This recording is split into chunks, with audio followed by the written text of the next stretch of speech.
So hello students, welcome back to my YouTube channel. If you have not subscribed to my YouTube channel, then subscribe my YouTube channel. Student, we are discussing in this video about the cell fixation.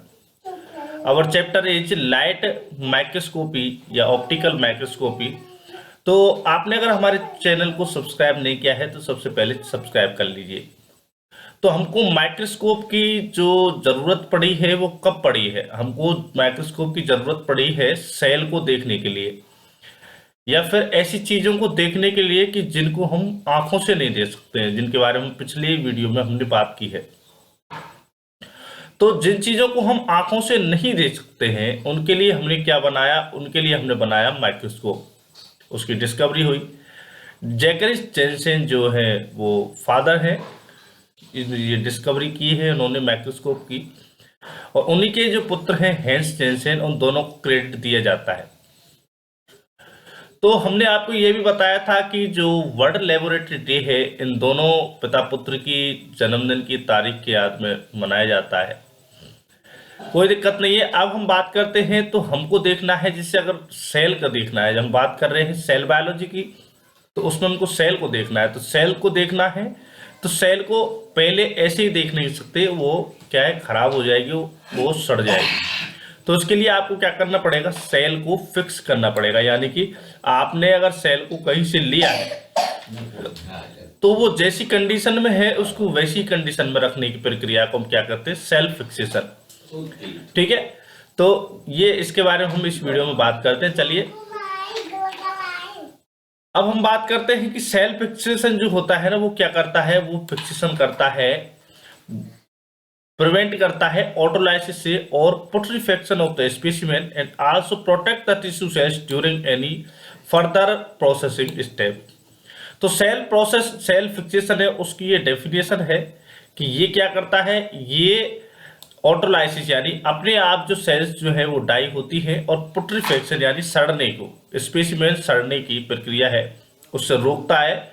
और tissue और sales जो है वो आगे की जो steps है, कुछ में किसी में ग्लाइकोलाइसिस चल रहा है, किसी में रुक गया है, तो ऐसी कंडीशंस को जैसी जहां कंडीशन पे वहीं पर रख के रखता है।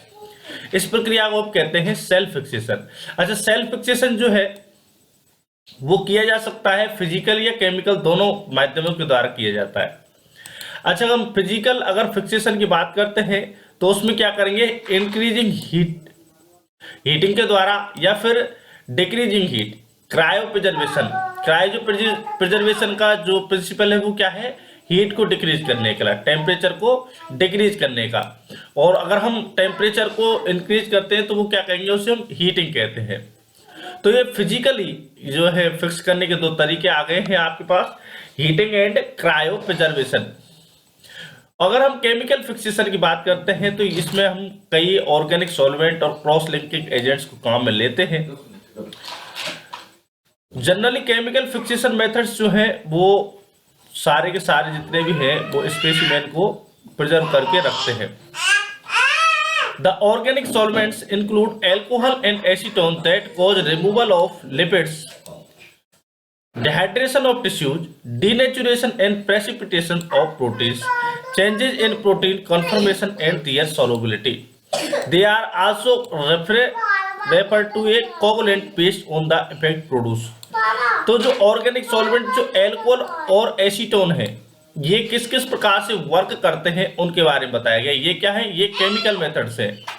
तो आपसे एसीटोन और एल्कोहल की या तो आपसे प्रॉपर्टी पूछी जाएंगी या फिर आपसे उल्टा पूछा जा सकता है कि ये क्या क्या काम करते हैं। तो ये करते हैं रिमूवल ऑफ लिपिड्स, टिश्यू का डिहाइड्रेशन में काम में आते हैं, डीनेचुरेशन और प्रेसिपिटेशन होता है, प्रोटीन्स वहां पर काम में आते हैं, चेंजेज होते हैं प्रोटीन के कन्फर्मेशन में, वहां पर काम में आते हैं, और सॉल्युबिलिटी में काम में आते हैं।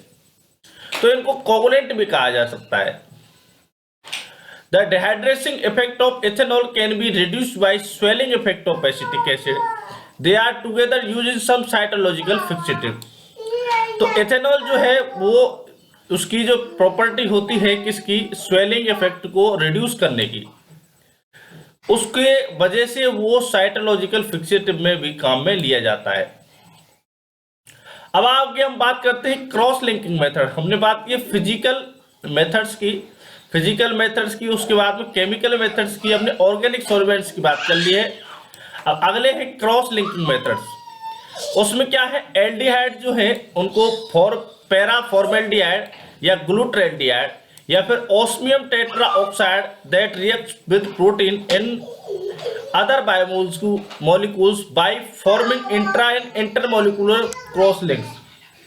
तो देखिए ये जो बेसिकली ये जो फिक्सेटिव एजेंट्स हैं ये सबसे ज़्यादा यूज किए जाते हैं। अगर लेबोरेटरी में अगर यूज किया जाएगा सबसे पहले तो फॉर्मेलिन की बात की जाएगी आपसे, 10% फॉर्मेलिन की बात की जाएगी, तो वो फॉर्मेल्डिहाइड से मिलकर के बने, या फिर ग्लूट्रेल्डिहाइड है या फिर ऑस्मियम टेट्रा ऑक्साइड है। ये क्या करते हैं, आपस में इंटर या इंट्रा क्रॉस लिंकिंग बनाते हैं।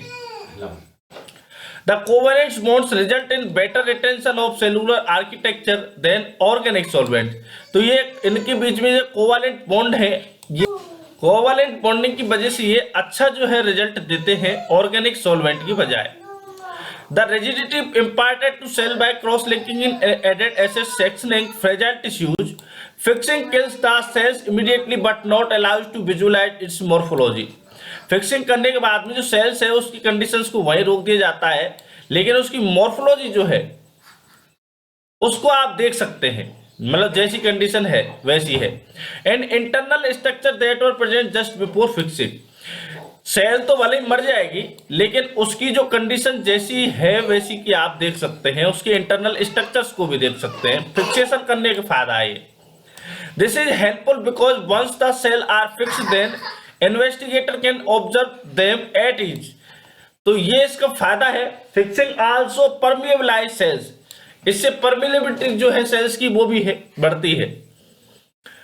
This facilitate visualizing cellular proteins और molecules by allowing antibody stains such as 4,6 diamidino 2 phenylindole DAPI 4 DNA. तो ये जो है स्टेन यूज की जाती है डीएनए के लिए, जब हम डीएनए को देखने के लिए उस पर स्ट्रक्चर है तो ये डापी यूज की जाती है, DAPI, to enter the cells with easily and bind to their specific target. Stents give different colors and color density and increase the optical contrast between different components of specimen. There is no ideal fixative and it is advisable to work out the best fixative for your sample. Some of the variables that can be standardized are concentration of fixative, time of exposure, temperature, rate of penetration।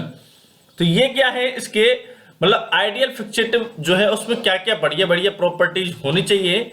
वो ये होनी चाहिए कि उसका जो है fixative का concentration कितना है ये देखना है, टाइम कितने लगाता है एक्सपोजर, टेम्परेचर जो है कितना तक काम करता है, और इसका पेनिट्रेशन रेट जो है वो कितना अच्छा है, उसी को आप बढ़िया फिक्सेटिव कोई काम में लें।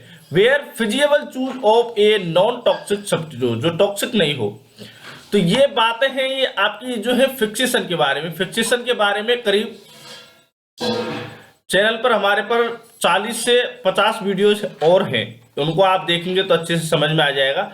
फिक्सेशन का बेसिकली मतलब यही है कि जिस कंडीशन में सेल अभी है, जैसे कि एक्सट्रैक्ट किया गया है सेल को, किसी की बॉडी से सेल को जैसे एक्सट्रैक्ट किया गया है, तो वो जिस कंडीशन में अगर बाहर अब आएगी तो उसमें ऑटोलाइसिस होगा, सेल्स अपने आप को डाई भी करती है, ठीक है। और फिर उसमें अगर हम पुट्रीफेक्शन भी होगा तो अब क्या है उस पर बैक्टीरिया का अटैक होगा, पुट्रीफेक्शन बैक्टीरिया का अटैक, ऑटोलाइसिस वो खुद मारेगी। तो अब इन कंडीशंस को रोकने के लिए यानी जैसी है वैसी रहनी चाहिए, तो उसके लिए फिक्सेटिव यूज किया जाता है, रिएजेंट यूज किया जाता है। वो उसके साथ में या तो क्रॉस लिंकिंग करता है या फिर उसके साथ में रिएक्ट करता है या फिर फिजिकली उसको हम देते हैं हीट के द्वारा वहीं पर फिक्स करते हैं। ये कहलाता है फिक्सेशन। चलिए दोस्तों, अगर आपने हमारे YouTube चैनल को सब्सक्राइब नहीं किया है, सब्सक्राइब कर लीजिए, वीडियो को लाइक करिए, कमेंट करिए, शेयर करिए, हमारे साथ बने रहिए। धन्यवाद।